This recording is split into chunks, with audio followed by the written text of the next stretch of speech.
Para cuidar a mi familia y mi casa, confío en la empresa con más experiencia. SEA Sociedad Anónima. Seguridad en automatización, cercas eléctricas, rejas y aberturas a control remoto. 2-601-2611. seaportones.com. Nos acompaña, tal cual lo hemos anunciado, el maestro Pablo Caggiani. Él integra el Consejo de Educación Inicial y Primaria. ¿Cómo andás, Pablo? Buen día. Buen día, ¿cómo estás, Alejandro? ¿Cómo está la audiencia? Bien, muy bien. Justo, mira, coordinamos vernos hoy y el observador en tapa, no es tan frecuente, ¿verdad? En foto principal de tapa, alude a asuntos, en tapa con su título principal y su foto principal, corrijo, alude a asuntos vinculados a la educación y con fuerte subraye en la educación primaria, ¿no? Por un lado, colegios moderan suba de cuotas para evitar la pérdida de alumnos. Esto lo destaca a propósito de la suba de las matrículas, que si bien se produjo este año, incluso por encima de los guarismos de la inflación, fue menor que años anteriores, y la hipótesis que maneja el observador es justamente evitar perder alumnos y que estos retornen o vayan, según el caso, al ámbito público. Imagino, ¿no? Porque no se trata de perder para que el gurí no vaya a la escuela, ¿no? Y también destaca Diario El Observador, su foto principal: el sindicato de maestros organizó una marcha y protestó frente a la Universidad de la República tras una decisión de las autoridades que limita sus compensaciones salariales. De hecho, además, una ocupación en el Centro de Formación de Magisterio, allí al lado de la OCE. Bueno, me parece que haría mal mi trabajo si, teniéndote a vos aquí ahora, no te pregunte ni te pida algún comentario acerca de estas dos noticias. La primera, la que tiene que ver con el aumento de las cuotas de los colegios. Efectivamente, los colegios vienen aumentando por encima de la inflación, según los datos que tiene el INE. Es decir, que las cuotas aumentan más que la leche, el pan, y las cuestiones básicas. Y efectivamente hay un movimiento de que en la educación primaria se aumenta la cantidad de niños en 3.000 niños, cuando en realidad la cantidad de niños tendría que seguir descendiendo, porque bajaron los nacimientos hace unos años, y eso que se llama el bono demográfico hace que tengamos menos estudiantes. O sea que nosotros vamos a estar teniendo ahora, sobre finales de abril, el estadístico de educación privada. Suponemos que hay un pasaje de matrícula de la educación privada a la educación pública, en un momento además donde hay estabilidad económica. Ese tipo de fenómenos en general de corrimiento de matrícula se da cuando hay aumentos importantes del desempleo o caídas fuertes de salario, y ahí puede tener que ver con la inexistencia de consejos de salario, puede tener que ver con inflación alta, digamos. Es decir, cuando la gente no tiene para pagar, migra a la pública. Estamos en una situación que hay consejo de salario, la inflación está bastante estabilizada, por lo tanto el pasaje de la educación privada a la pública, que es lo que suponemos que pasó, estaría obedeciendo a otras razones. Nosotros suponemos que tiene que ver con el tipo de propuestas que hay hoy en la educación pública. ¿Qué me decís? ¿Que las supuestas diferencias, y sigamos con la hipótesis, a favor de la escuela privada ahora se han acortado, según esa hipótesis? Ahí hay una diferencia entre Montevideo Interior, pero básicamente lo que estaría pasando es que hay una visualización de la población, y así lo indicaba la encuesta que se publicó a final del año pasado, de que la escuela pública, los jardines públicos funcionan bien. Nosotros sabemos que hay mucha cosa para mejorar, pero es un buen piso entender que la población valora mucho a la escuela pública. Esto lo comentábamos recién, es un trabajo que Uruguay se ha tomado en el último siglo, digamos. O sea que por ahí las pistas de la primera noticia. Respecto a la segunda noticia, que tiene que ver con el conflicto que hay en el área de práctica, capaz que comentar brevemente que efectivamente en primaria hay un área de formación de los futuros maestros, donde los gurises que van a hacer magisterio hacen sus prácticas, sí, y las hacen junto a docentes que optan por ser maestros de maestros.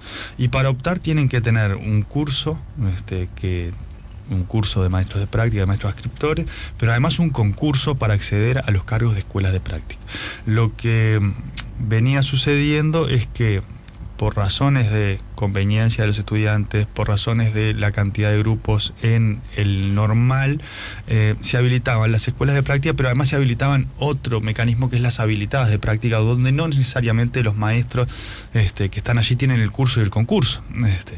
Entonces esos maestros concurso y concurso, ¿son maestros que por esa condición reciben más salario, compensación? Todo maestro adscriptor tiene una compensación que es bastante baja para la tarea, digamos, estamos hablando de unos 3.000 pesos, pero que en definitiva reconoce que hay un proceso de formación, un proceso de aspirar a un cargo a través de un concurso, es decir, un mecanismo transparente de acceso a los cargos, y lo que estaba sucediendo es que teníamos las escuelas de práctica y las habilitadas de práctica. Entonces lo que se intentó ordenar con la circular que está en discusión, yo te estoy explicando más allá de... es que más allá de tu opinión, me decís. Exacto, se priorizara que todos los estudiantes de magisterio estuvieran con los maestros que tienen curso y concurso, y que estuvieran menos, es decir, salvo que hubiera razones de masividad, de que fueran demasiados practicantes, en escuelas donde los maestros no necesariamente tienen curso y concurso. Sí. Esto se planteó... hasta ahí yo lo advierto como de cierta lógica y sentido común, ¿no? Es profesionalizante, prioriza a aquellos que se formaron, en realidad le plantea a los gurises práctica con docentes más formados para ser adscriptores. Lo que sucede es que se ha interpretado esto como si fuera un recorte presupuestal. Y ahí es donde en realidad no hay mucho asidero, porque efectivamente la compensación de práctica sale de una bolsa que tiene que ver con el pago a adscriptores, y en realidad no se está sacando plata de allí para poner en otro lado porque haya necesidades. Se está diciendo, prioricemos a los que están más formados, y la bolsa presupuestal que hay para pagar maestros adscriptores se va a repartir entre menos maestros. Ahora, la pregunta que surge, también apoyándome en el sentido común, no en un conocimiento específico, es: ¿y el número de maestros concurso y concurso, o sea, formados para dar clase a sus alumnos, pero también para ser eficientes en la formación de los futuros maestros, alcanza? ¿Es suficiente? Sí, nosotros lo que hemos pedido a la inspección de práctica es que nos digan en qué lugares hay dificultades, y por dificultades entendemos los lugares donde hay estudiantes que no tienen lugar para hacer la práctica. Y acá en las conversaciones que hemos tenido con el Centro Estudiante de Magisterio, ayer nos planteaban 8 situaciones, por ejemplo, que ya se están resolviendo. Hay otra preocupación que tiene que ver con la cantidad de practicantes por maestro adscriptor.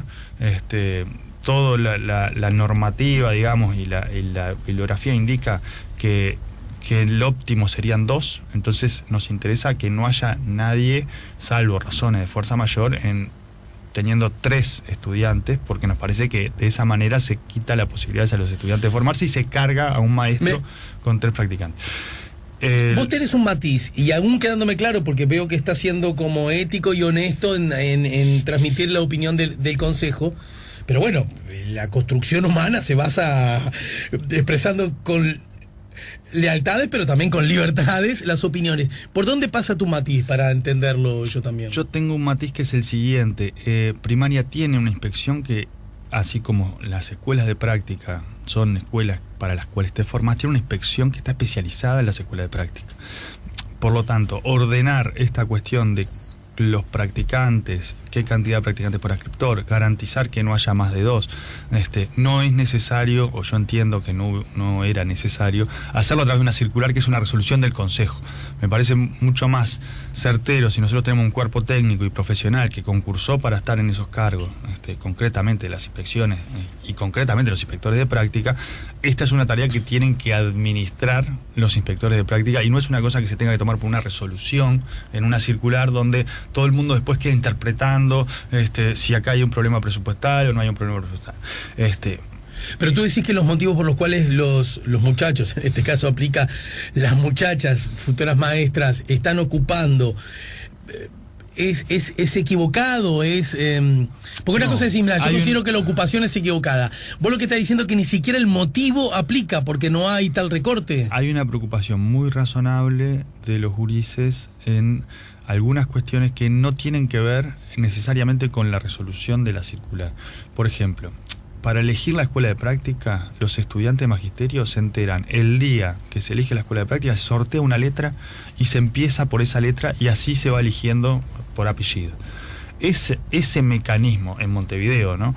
De elección de las escuelas de práctica es un mecanismo muy injusto, porque es un mecanismo que no contempla y no prioriza a los estudiantes que, por ejemplo, tienen trabajo.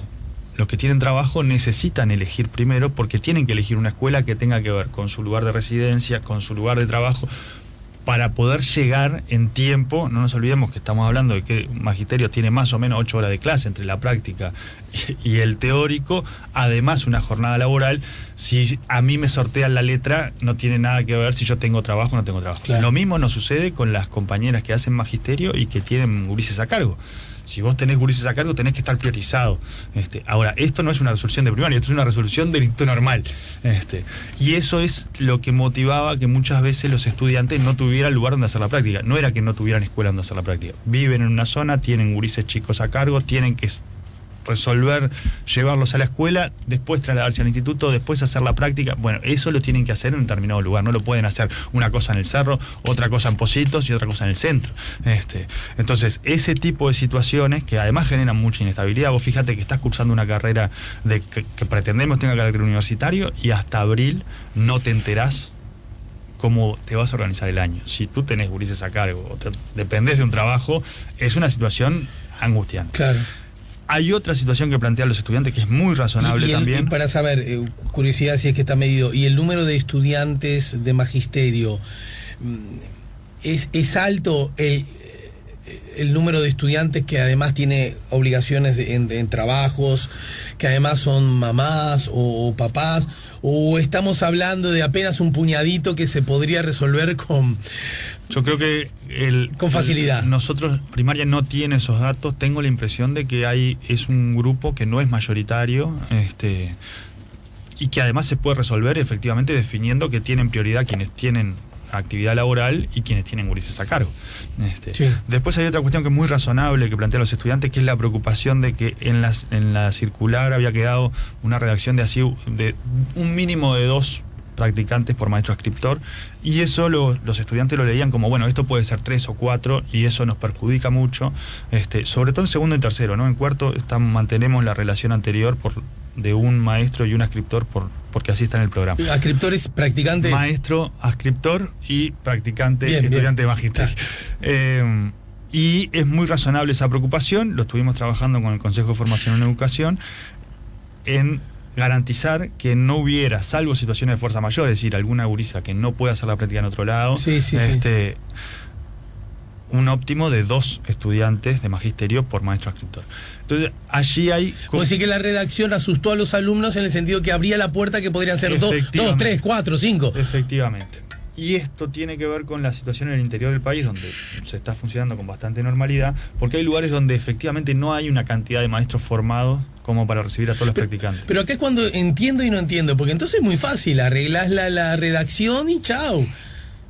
Hasta ahora venimos hablando del Centro Estudiante Magisterio.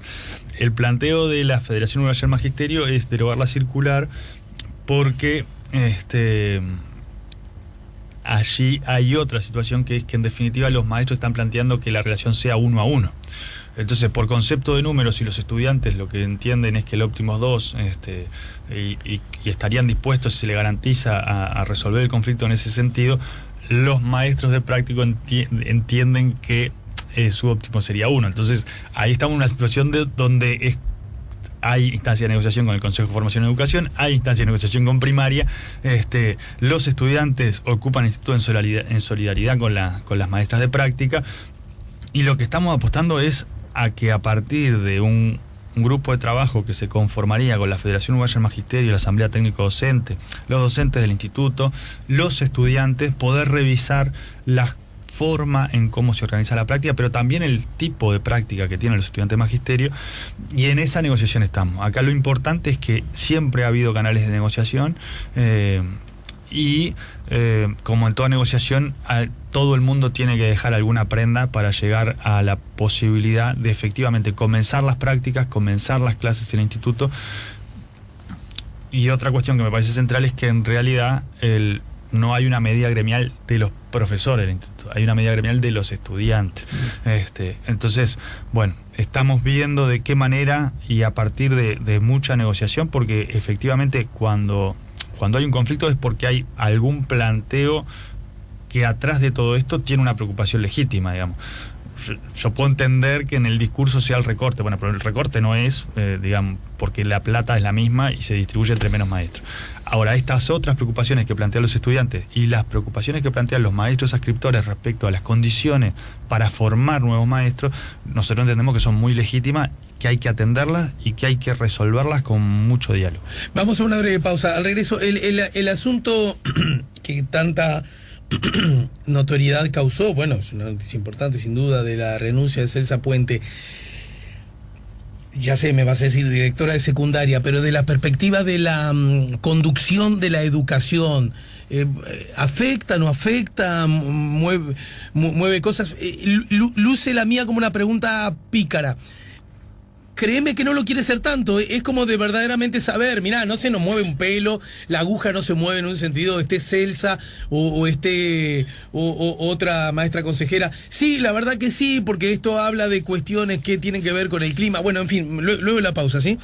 Vale. Estamos poniendo la mañana en camino, estamos conversando con el maestro Pablo Cayani. Yo no sé si vos escuchaste un mensaje muy largo, muy bien escrito, muy intenso y muy crítico, que entre otras cosas, hijo de una maestra, así se presenta, que entre otras cosas te preguntaba a vos cuánto hace que no das clase. Era un mensaje muy crítico con la conducción de la enseñanza y de vos en particular, cuánto hace que no das clase.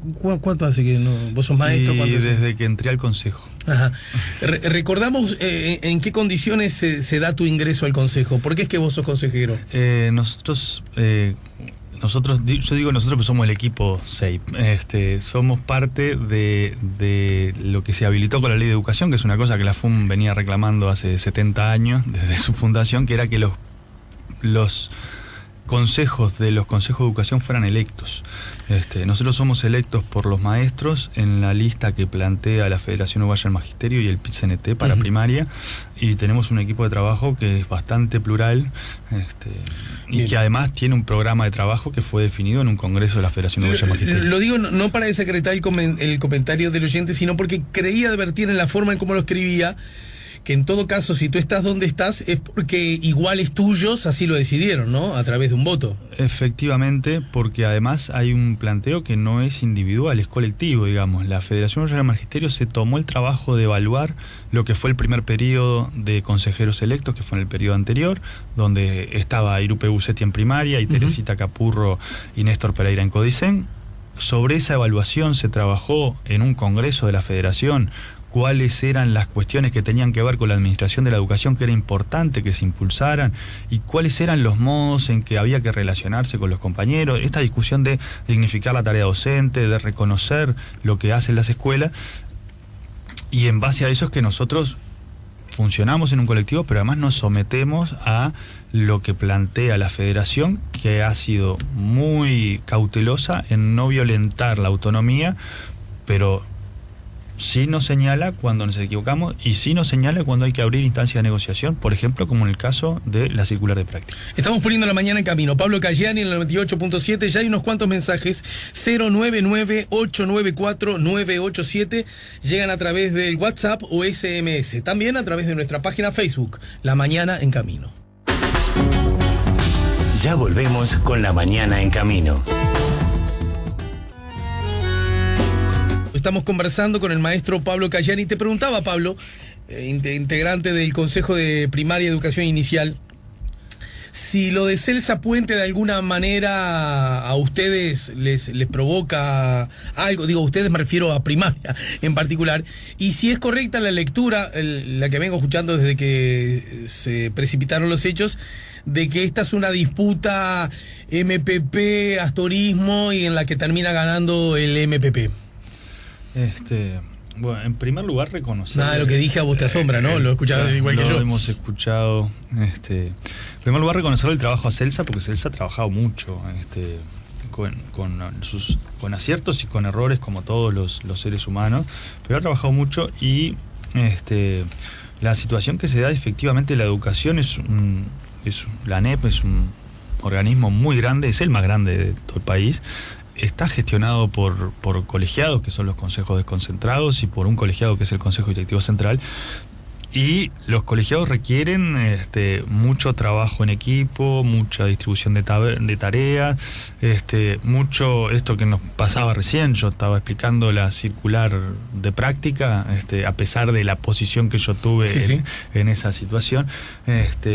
Y muchas veces esas cosas hay que trabajarlas mucho, hay que afiatarlas. No nos olvidemos que estamos hablando de un organismo que tiene alrededor de arriba de 50.000 trabajadores, 700.000 estudiantes. Es un organismo muy grande, con una tarea muy compleja, muy delicada, y que además tiene desafíos bien importantes en términos de construcción de igualdad y de garantizar aprendizajes y de garantizar culminar ciclos. Y yo creo que la ley de educación, cuando establece que hay algunos que son electos por los docentes, da una oportunidad de participar a los docentes, y también establece que hay algunos que son designados por el CODICEN es designado por el Poder Ejecutivo, convenio del Parlamento, y el CODICEN designa a 2 integrantes por consejo, salvo en formación en educación, que designa alguno más, en virtud de unas características que establece la ley de educación, como ser docente, etcétera, etcétera, pero además en virtud de la confianza política. Y yo creo que eso es lo que posibilita un trabajo de un organismo tan complejo, y también posibilita tener instancias de corrección. Respecto a la afiliación de los consejeros, yo te invito a buscar la afiliación o la simpatía política de cada uno de los consejeros, los designados y los electos, porque ahí hay como una lógica de que esto es un problema entre sectores del gobierno. Esa es una de las hipótesis, ¿no? Y en realidad lo que sucede es que hay un desafío muy importante en materia de educación media. Hay una revolución copernicana que está pasando por abajo de los ojos de todo el mundo, pero no nos damos cuenta, que es que la UTU prácticamente duplicó la matrícula en los últimos 15 años, es decir, esto implica sillas, profesores, propuesta educativa, presupuesto, y efectivamente tenemos un desafío en términos de aprendizaje y de trayectoria educativa en educación media, y ahí hay cosas que tiene que hacer primaria para mejorar el egreso de los gurises y mejorar cómo llegan los gurises a educación media, y educación media tiene que generar modificaciones que permitan que una propuesta que hace un siglo creció para ser solo para aquellos que iban a la universidad, hoy sea universal. Y esto es un cambio significativo en términos de concepción educativa, digamos. Y yo creo que la propuesta educativa es para unos poquitos.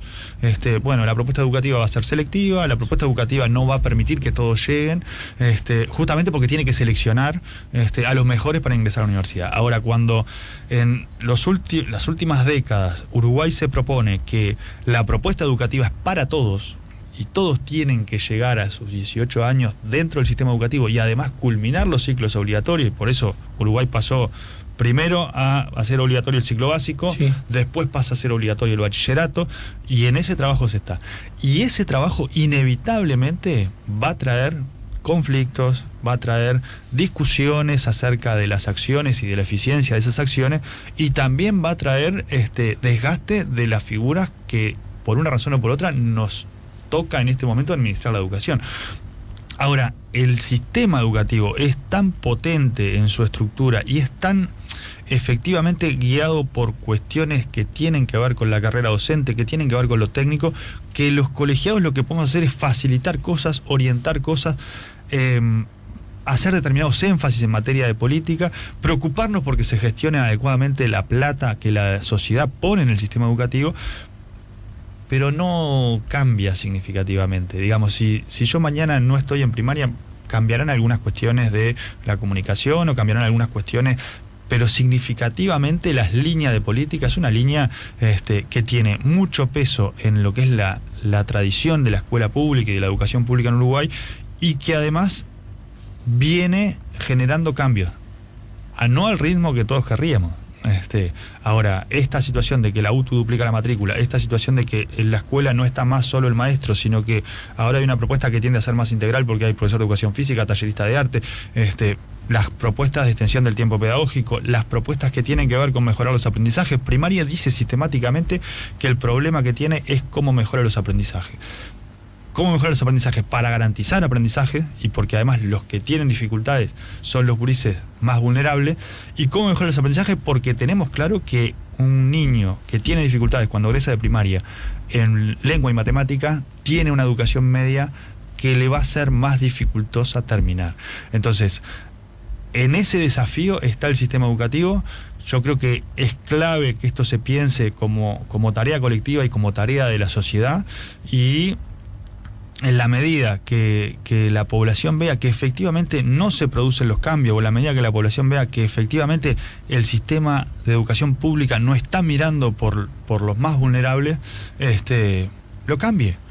Ahora, lo que hay que tener claro también es de dónde venimos, ¿no? Yo soy hijo de la escuela pública, del liceo público y del normal, y las condiciones que teníamos cuando hicimos el liceo no tienen nada que ver con las condiciones que tienen los liceos hoy. Déjame leerte algunos de los mensajes que llegan. Yo fui a la escuela pública, no teníamos inglés, ni gimnasia, ni psicopedagogas, ni calefacción, ni baños excelentes, obviamente ni computadoras, ni tecnologías. Corrían los años 70.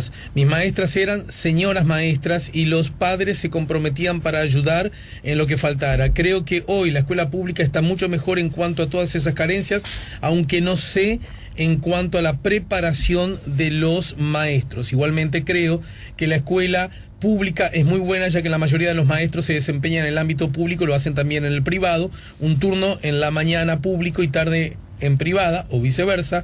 Lo de correr de un trabajo a otro pasa en otras profesiones, y también en todos los que estudian y hacen prácticas o trabajan, ¿no? Hay como una idea de que las maestras, por decir algo, 40 años atrás eran mejores que las de hoy día, ¿no? Bueno, ¿es otra vez el ejercicio uruguayo de creer que todo lo bueno está atrás? ¿O nos permite...? Hay estudios que el mismo censo de la década del 60 dice que en el 60 había... Nos quedan 3 minutos, 2 Pablo. uruguayos que terminaron la escuela y uno que no. Es decir, un tercio de los uruguayos no habían terminado la escuela. Hoy esa situación ha mejorado. Fíjate que estamos hablando desde el 60 para acá, y estos cambios son acumulativos. Es decir, de Armas, el sociólogo, tiene un trabajo donde dice, bueno... Gustavo de Armas. En el 80, según los datos del INE, entre los 3 años y los 22 años había 500.000 estudiantes. Hoy, entre los 3 años y los 22 años, hay 1.200.000. Es decir, la sociedad uruguaya en los últimos 30 años más que duplicó la cantidad de estudiantes. Esto implica edificios, sillas, docentes, propuestas educativas. ¿Cuáles son las dificultades que hay con esto? Yo creo que ninguna. Un país que tiene 1.200.000 estudiantes sobre la base de una población de 3,5 millones de habitantes está planteándose bien las cosas. No nos puede pasar que los gurises de 18 años no tengan bachillerato, porque el desafío es universalizar la educación terciaria dentro de 10 años. Entonces ahí tiene que haber cambios en inicial. Están habiendo cambios en inicial, porque se universaliza 3, se trabaja fuerte en primera infancia. Esto va a producir cambios en cómo llegan los gurises a la escolaridad, pero además va a producir cambios porque vamos a tener intervenciones más oportunas en un momento de la vida que es clave. La escuela tiene que mejorar, la escuela tiene que seguir mejorando los índices de repetición, seguir mejorando los aprendizajes. No puede pasarnos que el 40% de los gurises que egresan tengan dificultades en lengua y matemática. O sea que ahí hay que mirar. Esto implica revisar las prácticas, revisar los programas, revisar los materiales, revisar los apoyos que le ponemos a los gurises. Y lo mismo nos sucede en educación media. Es importante que la sociedad discuta esto, es importante que la sociedad discuta constantemente esto, es importante que lo discuta con cariño, porque una sociedad que no discute sobre educación es una sociedad que está muerta, no discute sobre el futuro. Ahora, una sociedad que discute en términos adecuados cómo seguimos avanzando y qué cosas nos faltan y de qué manera podemos hacerlo, porque hay cosas que son presupuesto y otras cosas que no son presupuesto, es clave para poder seguir avanzando, porque es clave el acompañamiento de los adultos a los niños y a los adolescentes en la cuestión educativa. Yo siempre cuento el mismo cuento. Si uno ve un niño de 7 años todos los días en la plaza, llega un momento que le dice ¿cuál es tu escuela? Porque no puede estar todo el día en la plaza. Claro. Si uno ve un adolescente de 16 años todo el día en la plaza, llega un momento que llama a la policía. Entonces, la sociedad tiene que darse cuenta que el compromiso con la educación de los gurises es de toda la sociedad. No puede haber gurises que estén fuera del sistema educativo hasta los 18 años, y el sistema educativo tiene que adaptarse a la realidad de los gurises de forma a garantizar que todos los gurises culminen la educación media. La seguimos más temprano que tarde, ¿sí, Pablo? Como siempre, un placer. Gracias por el tiempo. Gracias a la audiencia. Señores, quiero agradecer a todos los mensajes que han y siguen llegando a propósito de diversos asuntos. A ver, porque insiste, si se le corresponde, no sé si esto corresponde a Pablo. La escuela Punta Rieles no tiene horario doble. Hay una escuela a la mañana, otra a la tarde, siendo un barrio con alguna dificultad, solo pararse y ver entrada y salida de los niños. Gracias. ¿Cuáles son los criterios? ¿Cómo se termina resolviendo? Bueno, doble turno para esta escuela, para esta todavía no. Ahí hay una cuestión. 10 segundos, perdóname, soy malvado. Tiempo completo implica una inversión del doble por alumno y necesita infraestructura y necesita que no haya mucha demanda en la zona. La escuela de Punta Rieles tiene 2 turnos, básicamente porque hay mucho niño en la zona. En la medida que se puedan construir nuevas escuelas, se van a ir transformando a tiempo completo o a tiempo extendido. Es muy demandado por la población, es 1/3 de las escuelas urbanas las de tiempo extendido, y esperemos poder seguir en este avance. Esto es plata que pone la sociedad en esas cosas. Para cuidar a mi familia y mi casa, confío en la empresa con más experiencia. SEA Sociedad Anónima. Seguridad en automatización. Cercas eléctricas, rejas y aberturas a control remoto. 2-601-2611. seaportones.com